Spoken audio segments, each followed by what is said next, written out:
Des efforts un peu trop courts pour moi, mais c'est quand même assez punchy, donc ça me plaît. Et ça amène un peu des scénarios de course différents dans les finales, donc c'est sympa. Ouais. Est-ce que ça amène de la nervosité en plus? Parce qu'on sait qu'il y a le placement, c'est pas un sprint, mais parfois c'est assez étroit. On l'a vu dimanche à Boulogne, ça sera le cas encore par exemple à Mur de Bretagne. Ouais, c'est clair que ça amène beaucoup de tension en plus. C'est clair que les deux premières étapes, là, c'était comme un sprint massif pendant 150 km. Le placement, c'était quasi impossible de bouger. Et là, j'imagine que ça sera pareil pour le final. Tu disais, c'est des montées un peu trop courtes pour toi, mais là aujourd'hui, il y a une répétition de cette montée. Ça peut te favoriser ta course ou pas? Ouais, c'est ça, c'est ce qui va m'aider, je pense. C'est la répétition, ça va sûrement éliminer un peu de nombre. Et c'est là que je vais me sentir de mieux en mieux, je pense, au fil des ascensions. Tu as déjà couru le Giro, mais tu découvres le Tour de France. Est-ce qu'il y a des choses qui te surprennent là, au moment où on va démarrer la 4e étape? Est-ce qu'il y a des trucs, tu te dis, ah ouais, j'imaginais pas ça comme ça? Ouais, le monde, tout simplement, tout est décuplé par rapport au Giro, par rapport aux autres courses. Et on sent vraiment la grandeur de l'événement. C'est quoi? C'est impressionnant? Quel mot tu mets là-dessus? Oui, c'est impressionnant et je pense que au bout de 3 semaines, ça risque d'être un peu fatigant aussi, tous ces médias aussi qui sont là, la pression, la tension sur les routes.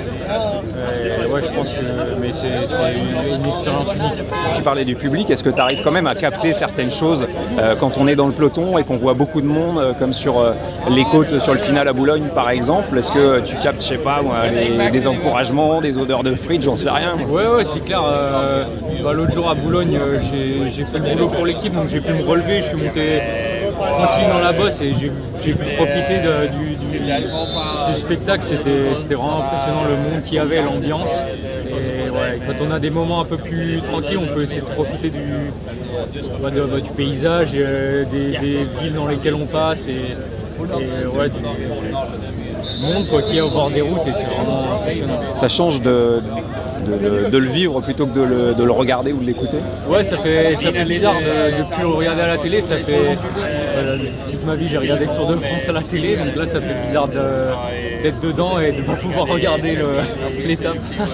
Tu parlais du public, évidemment, toi tu attends les étapes aussi de montagne et notamment celle des Alpes, quoi. Forcément, ça c'est très très loin, mais ouais, c'est déjà dans un coin de la tête. Il faut encore arriver là sans embûche, mais c'est clair que pour moi, j'attends vraiment la dernière semaine avec le départ à Albertville où je suis né, donc ça va être très spécial avec beaucoup de mes proches au bord de la route. Je te pose une dernière question. Est-ce que tu dors bien pour l'instant sur le Tour de France? Là, le sommeil, c'est clé dans la récupération, mais voilà, vous changez de lit, Est-ce que c'est facile? Ouais, c'est clair que c'est majeur dans la récupération. Le sommeil, c'est le plus important, mais pour l'instant, je dors très bien. L'équipe nous met en place des surmatelas qui sont un peu réfrigérants pour nous garder au frais la nuit, et ça aide beaucoup. C'est un partenaire de l'équipe qui nous aide beaucoup, donc ça aide vraiment.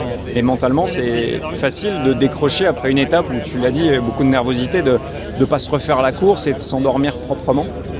Ouais, je pense que ça vient avec l'expérience aussi.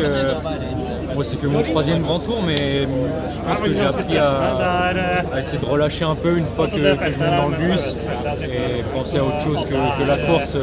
Si on ressasse la course toute la soirée, c'est impossible de dormir.